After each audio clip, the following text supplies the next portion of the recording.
Hello guys, welcome back to my channel. तो आज मैं बताऊंगी आपको यूके वीज़ा को स्टेप बाय स्टेप फिल करने के लिए आपको किस तरीके से एप्लीकेशन पर जाना होगा एंड किस तरीके से आपको पूरी एप्लीकेशन को फिल करना होगा। तो अगर आप भी देखना चाहते हैं और आप भी सीखना चाहते हैं कि step by step UK visa कैसे अप्लाई किया जाता है तो मेरी वीडियो पूरी लास्ट तक देखिएगा और अगर पसंद आए तो लाइक, कमेंट एंड सब्सक्राइब ज़रूर करिएगा। तो चलिए देखते हैं कि यूके वीज़ा का स्टेप बाय स्टेप एप्लीकेशन कैसे फिल होती है। तो सबसे पहले हम देख लेते हैं कि जैसा कि आप स्क्रीन पे देख सकते हैं कि मैंने गूगल खोला हुआ है, तो इसमें फर्स्ट पॉइंट ही है यूके वीज़ा अपॉइंटमेंट। तो जब हमें यूके वीज़ा का फॉर्म फिल करना होता है तो उसके लिए हमें यूके वीज़ा अपॉइंटमेंट पर जाना होता है और इसमें एक लिंक आती है government.uk। तो इस पर अगर आप क्लिक करेंगे तो आप डायरेक्ट यूके के फॉर्म की वेबसाइट पे पहुंच जाएंगे। और अगर आपको बाय चांस नहीं भी मिलता है तो मैं आपके लिए नीचे कमेंट सेक्शन में आपको लिंक प्रोवाइड करवा दूंगी, आप वहां से भी डायरेक्ट अप्लाई कर सकते हैं। तो जैसा कि आप देख सकते हैं कि मैंने ये फॉर्म ओपन किया हुआ है। तो आपको government.uk की लिंक पर ही जाके ये फॉर्म फिल करना है। एंड जैसा कि आप देख सकते हैं कि यहाँ पे लिखा रहा है स्टार्ट नाउ, तो हम स्टार्ट नाउ करके अपना फॉर्म फिल करना स्टार्ट करेंगे। तो सबसे पहले आ रहा है what's your nationality as shown on your passport on travel document. Means आपके पासपोर्ट पे आपकी नेशनलिटी क्या है। जैसे मेरी इंडियन है तो मैं इंडिया डालूँगी एंड इसे कंटिन्यू कर दूँगी। तो देख लेते हैं कि हमारा ये पेज ओपन होके आया। उसमें है what are you coming to the UK to do. Means आप यूके में किस लिए जाना चाहते हैं या आप यूके में किस लिए जाना चाहते हैं। तो जैसा कि मैंने आपको बताया कि मैं आपको आज सिर्फ टूरिज्म और विजिट फैमिली एंड फ्रेंड्स के बारे में बताने वाली हूँ। मीन्स या तो हम घूमने जा रहे हैं या फिर हम अपने किसी फैमिली मेम्बर से या फिर फ्रेंड से मिलने जा रहे हैं, तब उस केस में हम टूरिज्म और विजिट फैमिली एंड फ्रेंड्स का भरते हैं। एंड बाकी आप अगर किसी अदर चीज़ के लिए जा रहे हैं तो आप देख सकते हैं कि इसमें काफ़ी सारे ऑप्शन दिए हुए हैं, तो उसके अकॉर्डिंग आप उसमें टिक कर सकते हैं। ठीक है, अब हम टूरिज्म पे जा रहे हैं तो हमने टूरिज्म पे टिक किया है एंड इसको कंटिन्यू कर देंगे। नेक्स्ट है will you be travelling with और विजिट आइदर योर पार्टनर और a family member in the UK. Means will you means भी सिंपल है कि वहाँ पे आप किसी फैमिली मेम्बर पे के पास विजिट करने जा रहे हैं। क्या आपका फैमिली मेम्बर कोई रहता है, तो हमारा कोई नहीं रहता है तो हम नो पे करेंगे और इसे कंटिन्यू कर देंगे। कंटिन्यू करने के बाद हम देख लेते हैं नेक्स्ट आएगा आपका option information based on your answer. ठीक है, जो भी हमने भरा उसके बाद हमें क्या चाहिए, स्टैंडर्ड वीज़ा चाहिए। तो स्टैंडर्ड वीज़ा कर देते हैं हम अपना। स्टैंडर्ड वीज़ा चाहिए हमें, apply for a standard visitor visa. Standard visa की फ़ीस आ जाएगी आपको कितने टाइम के लिए चाहिए। मुझे चाहिए 2 ईयर के चाहिए मुझे। मैं अपना जो फिल करने वाली हूँ वो 2 ईयर का स्टैंडर्ड वीज़ा फिल करने वाली हूँ। तो इसमें भी हमें उन्होंने एक कंडीशन दी है कि 6 मंथ्स पर विज़िट, मतलब मेरे जो विज़िट होगा 2 ईयर में वो 6 मंथ के गैप में होना चाहिए।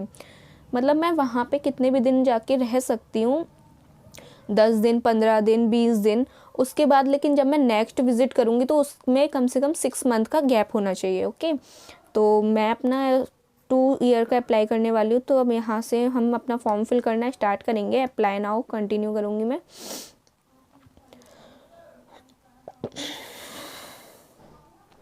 तो सबसे पहले देख सकते हैं सिलेक्ट योर लैंग्वेज। जो भी आपकी लैंग्वेज है वो आप सिलेक्ट कर सकते हैं। हम अपनी इंग्लिश लैंग्वेज करेंगे। ओके, तो इंग्लिश पे हम टिक करके अपना नेक्स्ट कर देंगे। नेक्स्ट आ जाएगा select a country to provide your biometric. Means आप अपना अपॉइंटमेंट किस जगह देना चाहते हैं वो लोकेशन हमें डालनी है। तो हम अपनी इंडिया में देंगे, तो इंडिया का डाल देती हूँ मैं। देन नेक्स्ट,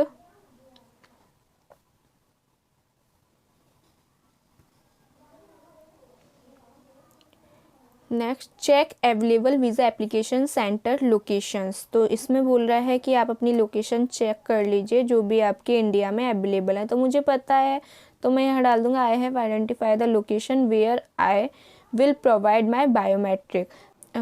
उसके बाद आ जाएगा apply for a UK visit visa. तो यस, मैं यूके विजिट वीज़ा ही अप्लाई कर रही हूँ। तो ये सारी रीजंस अगर आप पढ़ना चाहते हैं तो आप पढ़ सकते हैं। बायोमेट्रिक इन्फॉर्मेशन है इसमें सारी आपकी, हाउ टू अप्लाई, कैसे अप्लाई करना है, बिफोर यू स्टार्ट जो भी है, एक्सेट्रा एक्सेट्रा। आप अगर पढ़ना चाहते हैं तो इसे पढ़ सकते हैं। मैं सीधे स्टार्ट नाउ करूँगी क्योंकि मुझे पता है इसमें क्या क्या है। देन आ जाता है आपका रजिस्टर्ड एन ईमेल। तो मेरी एक ईमेल आईडी डलेगी जो रजिस्टर्ड हो मेरे पास, तो मैं अपनी डाल देती हूँ। तो मेरा हो गया है, मेरे पासवर्ड डल गया, मेरी मेल आईडी डल गई, मेरा एक अकाउंट बन चुका है। मेरी मेल आईडी पे एक लिंक आ जाएगा जिससे मैं बाद में उसे ओपन कर सकती हूँ। जैसा कि आप देख सकते हैं कि मेरी मेल आईडी पे एक ही आ गया, यूके वीज़ा एप्लीकेशन। अगर मेरा वो वीज़ा मैं बाद में एडिट करना चाहूँ तो मैं इस लिंक से जाके अपना पासवर्ड डाल के इसे ओपन कर सकती हूँ। ओके, तो नेक्स्ट पॉइंट देख लेते हैं हम, कॉन्टैक्टिंग यू बाय मेल। तो जो भी इसके रिगार्डिंग कोई भी मेल होगी तो BFS आपको इसी मेल आईडी पे रिवर्ट करेगा। तो आप ये बता सकते हैं कि ये मेल आईडी आपकी है या किसी और की है। तो ये मेरी नहीं है, ये किसी और की डाली है मैंने मेल आईडी, तो मैं इधर कर दूंगी someone else and save and continue कर दूंगी उसे। उसके बाद वो पूछेगा योर मेल आईडी एड्रेस। अगर आपके पास कोई और मेल आईडी है तो आप यस कर सकते हैं और उसमें वो मेल आईडी फिल कर सकते हैं, और अगर नहीं है तो नो करके सेव एंड कंटिन्यू कर देंगे। देन सेम आ जाता है योर टेलीफोन नंबर। तो आपका जो भी नंबर है आप इसमें नंबर डाल सकते हैं। मैंने नंबर डाल दिया है एंड उसके बाद वो पूछ रहा है where do you use this telephone number. आप ये फ़ोन नंबर कहाँ यूज़ करेंगे। फॉर यूज़ विस्टिल इन द यूके, मतलब आप यूके में इसे यूज़ करेंगे या आउट ऑफ यूके यूज़ करेंगे। तो मैं आउट ऑफ यूके यूज़ कर रही हूँ इसे, इसलिए मैंने आउट ऑफ यूके डाल दिया है। Then select whether this your home mobile और वर्क फ़ोन नंबर। आपका ये नंबर कहाँ से रिलेट करता है। तो ये मेरा फ़ोन नंबर है, तो मैंने फ़ोन नंबर पे टिक करके सेव एंड कंटिन्यू कर दिया। नेक्स्ट पॉइंट देख सकते हैं, एनी अदर टेलीफोन नंबर्स। आपके पास जितने भी टेलीफोन नंबर हैं आपको सब मेंशन करने होते हैं, मींस जो आपकी आईडी से हों। ओके, अगर आप नहीं भी करें तो कोई इशू नहीं है, लेकिन आप पर है और आप डालना चाहते हैं तो आप डाल सकते हैं, नहीं भी डाले तो कोई प्रॉब्लम नहीं। जैसे मेरे पास है एक और नंबर लेकिन मैं नहीं मेंशन कर रही हूँ, तो आप यहाँ पर अगर आप डालना चाहते हैं तो यस करके उस नंबर को भी डाल सकते हैं, और नहीं डालना चाहते हैं तो नो करके कंटिन्यू कर देंगे। नेक्स्ट पॉइंट देख लेते हैं, कॉन्टैक्टिंग यू बाय टेलीफोन। तो अगर आपसे BFS बात करना चाहता है वो तो किस तरीके से कर सकता है। I can be contacted bye telephone, call and text message. तो यस, मुझसे कॉल पे भी बात कर सकते हैं, टेक्स्ट मैसेज पे भी बात कर सकते हैं। तो इसको टिक करके मैं सेव एंड कंटिन्यू कर दूंगी। देन आ जाता है योर नेम। तो आप जो इसमें नेम डालेंगे तो वो पूरा पासपोर्ट के अकॉर्डिंग ही डालना है। तो गिवन नेम देख लेते हैं। गिवन नेम में क्या आएगा, हमारा जो नेम है वो आ जाएगा। जैसे मैं पासपोर्ट के अकॉर्डिंग देख लेती हूँ तो नाम क्या है, सुमन कुमार। जैसे मैं पासपोर्ट के अकॉर्डिंग अपना नाम डाल दूंगी, जो भी नाम है मेरा। फैमिली नेम में आपका सरनेम आ जाएगा।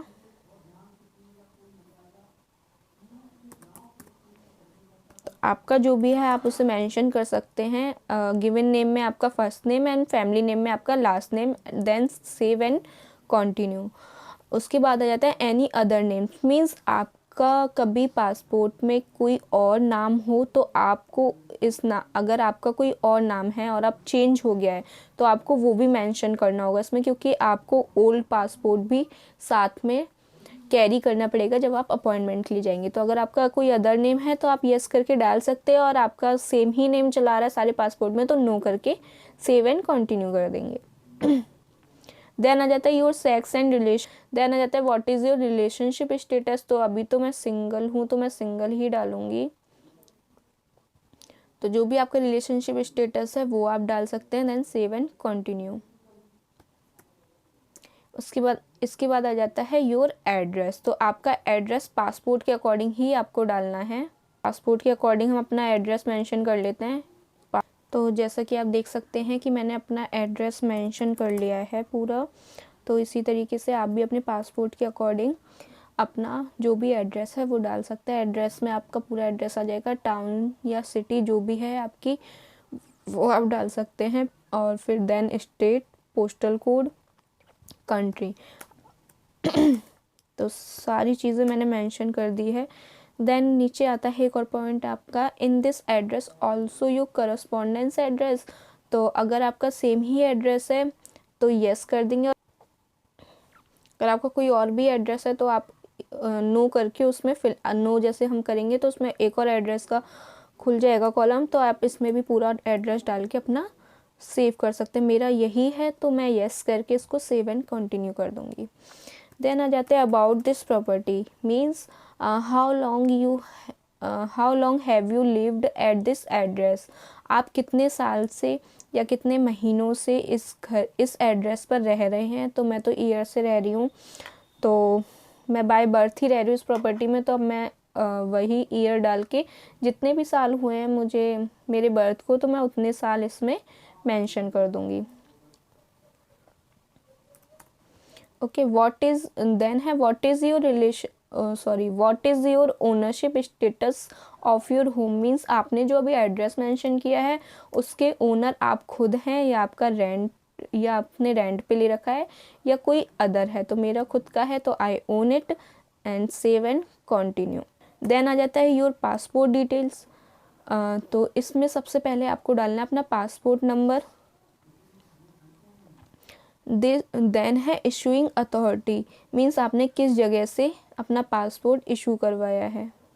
तो आपने जिस जगह से भी कराया है इशू वो डाल सकते हैं। देन आपके पासपोर्ट की इशू डेट जो भी है वो डाल सकते हैं आप। देन एक्सपायरी डेट डालेंगे, उसके बाद सेव एंड कंटिन्यू कर देंगे। फिर देख सकते हैं आप जैसे कि इसमें आ रहा है your identity card number, means आपका जो नेशनल आइडेंटिटी कार्ड है, जैसे हमारे इंडिया में तो आधार कार्ड चलता है, तो हम इधर अपना आधार कार्ड नंबर डाल देंगे अगर आपके पास है तो मैंने यस कर दिया। नीचे अपना आधार कार्ड नंबर मेंशन कर दूंगी।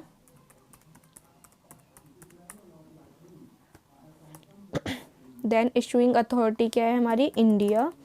And issue date and expiry date आप लोग को पता ही आधार कार्ड में नहीं होती। अगर आपका कहीं और का कार्ड है एंड उसमें issue date and expiry date दी होती है तो आप उसमें मेंशन कर सकते हैं। हमारे आधार कार्ड में नहीं होती है तो इसलिए हम नहीं डालेंगे एंड सेव एंड कंटिन्यू कर देंगे। देन नेक्स्ट पार्ट आ जाता है हमारा your nationality, country and date of birth. तो आपकी नेशनलिटी क्या है, मेरी जैसे इंडिया है तो मैंने इंडिया डाल दिया है। कंट्री ऑफ बर्थ भी इंडिया है मेरा। And place of birth means आपने किस जगह पे आपका जन्म हुआ है। मेरा मथुरा में हुआ है तो मैं मथुरा डाल दूँगी, Mathura Uttar Pradesh.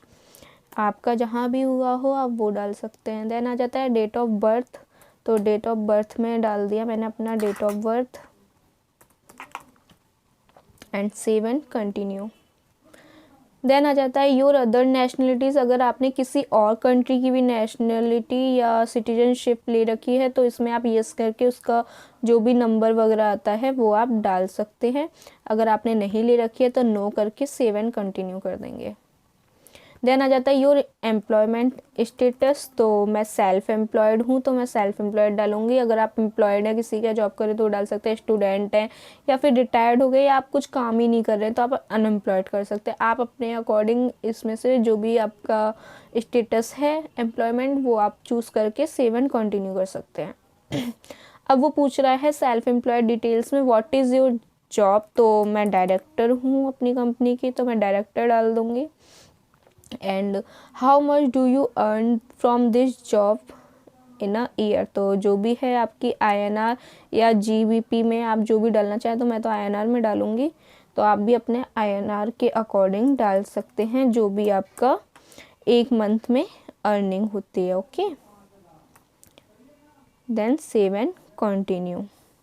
Your income and savings, अगर आपकी कोई अदर इनकम है, मतलब ये सब आपको ITR के अकॉर्डिंग भरना है। आप सिर्फ अपने गैस पे नहीं भर सकते है ना, तो आप अपने ITR के अकॉर्डिंग भरेंगे। जो भी आपकी ITR में इनकम फ्रॉम बिजनेस आ रहा हो वो चीज़ आपको उसमें मेंशन करनी है, ठीक है। सेम अदर इनकम में भी जो अदर इनकम इसमें आती है ITR में, उसके अकॉर्डिंग ही उसमें फिल करना है आपको, अपने अकॉर्डिंग गैस नहीं करना है कुछ भी चीज़ें। अगर आपकी कोई एडिशनल इनकम है तो आप इसमें अदर रेगुलर इनकम करके, जैसे अलाउंसेस भी आपको कोई मिल रही हो या पेंशन मिल रही हो, इन्वेस्टमेंट्स हो आपके कोई, या अनदर इनकम कुछ भी हो, रेंट वगैरह जो भी आ रहा हो, वो आप अनदर इनकम में करके इसमें मेंशन कर सकते हैं। मेरी कोई अदर इनकम नहीं है तो I do not have any other income and save and continue. फिर नेक्स्ट पेज पे आ जाते हैं हम। About the cost of your visit means आप UK की विज़िट में कितने रुपए खर्च करने वाले हैं, तो उसको आपको मेंशन करना पड़ेगा। तो मैंने 3 लाख डाल दिया है, आप 1.5 लाख से लेके कितना भी डाल सकते हैं, लेकिन मिनिमम आपका 1,20,000 तो होना ही चाहिए cost of your visit. Okay, तो इसको डाल के हम सेव एंड कंटिन्यू कर देते हैं। देन आ जाते हैं व्हाट योर फाइनेंशियल सिचुएशन। तो what is the total amount of money you spend each month, means आप एक मंथ में कितने रुपए खर्च कर देते हैं। तो INR जो भी मतलब आपका मतलब आप घर में जो भी देते हैं या आपके पर्सनल जो भी खर्चे हैं, जो भी आप करते हैं, तो आप इसमें मेंशन कर सकते हैं। मैं ज़्यादा नहीं लिखूँगी, इसमें सिर्फ 30,000 लिखूँगी कि 30,000 मेरा पर मंथ खर्च हो जाता है। तो ऐसे ये डाल के मैंने सेव एंड कंटिन्यू कर दिया।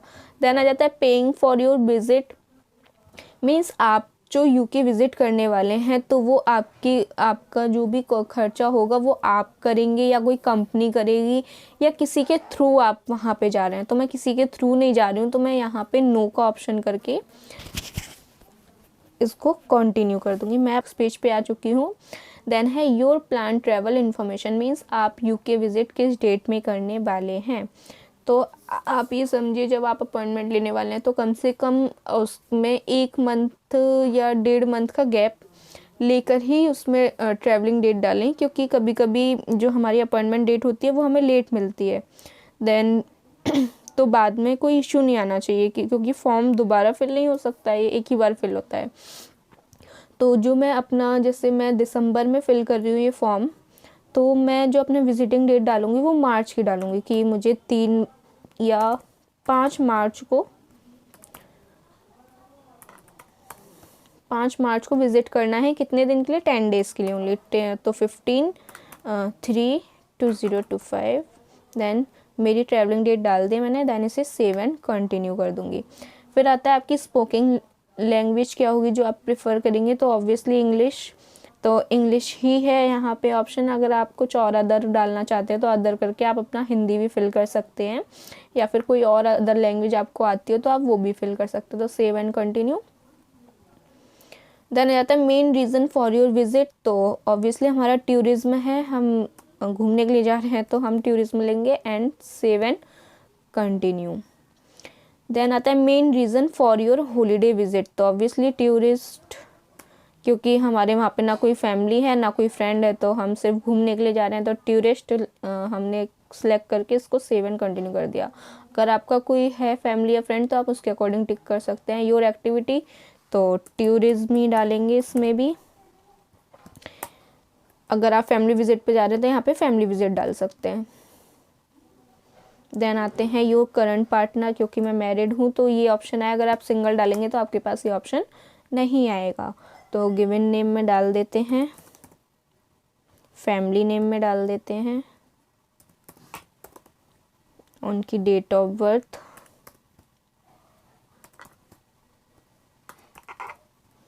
नेशनलिटी जो भी है आपके पार्टनर की वो आप डाल दीजिए। मेरे पार्टनर की तो इंडिया है तो मैं इंडिया ही डाल रही हूँ। Do you currently live with you? Yes, मेरे साथ रह रहे हैं वो अभी। Will they be travelling with you in the, अगर वो आपके साथ ट्रैवल कर रहे हैं UK में तो यस करेंगे एंड उनका पासपोर्ट नंबर डाल देंगे। एंड अगर नहीं कर रहे हैं तो आप नो करके सेव एंड कंटिन्यू कर देंगे। People financial depend on you, आपके मीन्स इसमें आपका कोई बच्चा हो जो 18 साल से छोटा हो, तो अगर वो आप पे डिपेंड है तो उसकी डिटेल भी आपको यहाँ पे करनी पड़ेगी। मेरे ऊपर कोई फाइनेंशियल डिपेंडेंट नहीं है तो मैं नो करके इसको सेव एंड कंटिन्यू कर दूँगी। देन आ जाता है give details about your first parent. Then first parent आ गया मेरी मदर, जिनका नाम डाल लेंगे हम।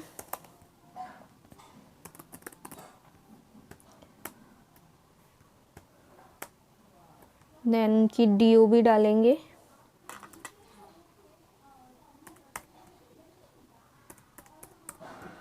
नेशनलिटी जो भी होगी पेरेंट्स की वो डाल देंगे। एंड लास्ट ऑप्शन आता है they always had the same nationality, क्या आपके पेरेंट्स की हमेशा से नेशनलिटी इंडियन ही थी या वो किसी अदर कंट्री से बिलोंग करते थे। तो मेरे पेरेंट्स की इंडियन ही है मेरे पेरेंट्स भी, तो मैं येस करके सेव एंड कंटिन्यू कर दूंगी। देन आते हैं आपके सेकंड पेरेंट्स की डिटेल, मींस फादर की डिटेल। तो आप फादर का गिवन नेम डाल देंगे,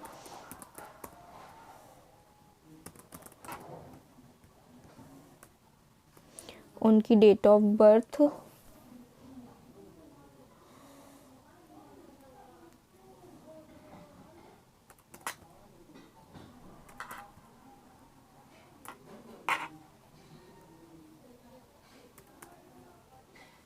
नेशनलिटी, आपके पेरेंट्स की जो भी नेशनलिटी आप डाल सकते हैं।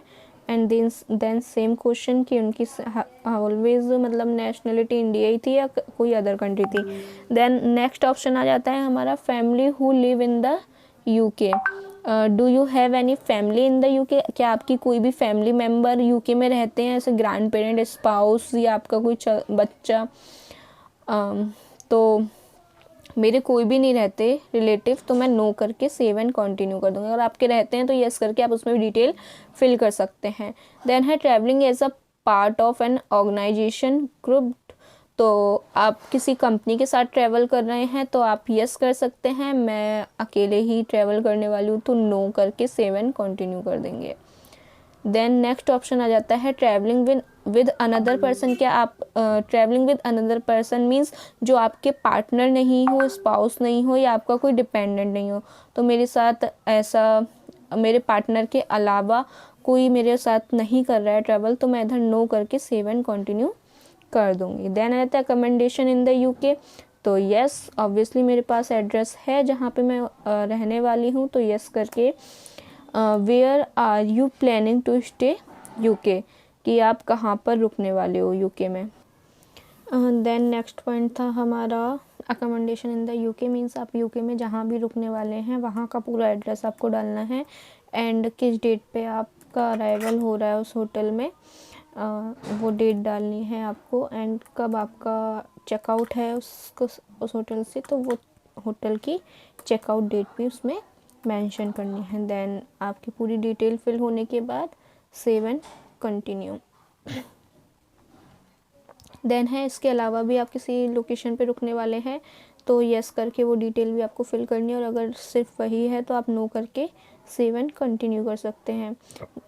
देन आ जाता है आपका यूके ट्रैवल हिस्ट्री, कि आपकी लास्ट 10 ईयर में कोई यूके ट्रैवल हिस्ट्री रही है या नहीं, तो मेरी नहीं है तो नो करके सेव एंड कंटिन्यू। अगर आपकी है तो आप यस करके उसमें डिटेल फिल कर सकते हैं जो भी आपसे वो डिटेल मांगे। देन आ जाता है आपका travel to Australia, Canada, New Zealand, USA, Switzerland and आपने मतलब अगर लास्ट 10 ईयर में इनमें से किसी भी जगह विज़िट किया है तो आप उसमें जितने भी बार किया है आपने उतने टाइम का टिक करके उसमें फिल कर सकते हैं। मैंने इनमें से किसी भी जगह अभी ट्रैवल नहीं किया है तो मैं 0 लगा के सेव एंड कंटिन्यू कर दूंगी। वर्ल्ड ट्रैवल हिस्ट्री में आपने जो भी फॉरेन ट्रिप किए हैं वहाँ की ट्रैवल हिस्ट्री आपको लास्ट 10 ईयर की इसमें फिल करनी होगी। जो भी है आपकी, मेरी नहीं है तो मैं नो करके सेव एंड कंटिन्यू कर दूंगी। अगर आपकी है तो यस करके आप सारी डिटेल फिल कर सकते हैं। सिर्फ उसमें आपसे मांगेगा कि आपने किस जगह की विजिट की है और किस डेट में आपकी एंट्री हुई थी और किस डेट में आपकी एग्जिट हुई थी, तो आप उसे यस करके सारी डिटेल फिल कर सकते हैं। मेरी नहीं है तो मैंने नो करके सेव एंड कंटिन्यू कर दिया है। देन आ जाता है इमिग्रेशन हिस्ट्री, तो जो भी है आपकी इसमें आपसे पूछा जाएगा कि आपका कभी रिफ्यूज़ हुआ है वीज़ा या आपके नाम पे कोई स्कैम आपने जो किया हो जो रिपोर्टेड हो, या फिर आपने कोई यूके में कभी गए हो तो इलीगल कुछ किया हो, तो इन सब में आप आंख बंद करके नो लगा सकते हैं अगर आपके साथ, क्योंकि आई थिंक किसी के साथ ऐसी कोई सिचुएशन नहीं होगी, कोई क्रिमिनल रिकॉर्ड नहीं होगा किसी का। अगर बाय चांस आपके साथ कोई केस है, आपके साथ कोई वार्निंग वाला केस हुआ है फॉरेन में, तो आप उसमें टिक लगा सकते हैं। मेरे साथ ऐसा कुछ भी नहीं है तो मैं सब में नो करके अपना कंटिन्यू करूँगी फॉर्म एंड लास्ट पेज पे पहुँच जाऊँगी।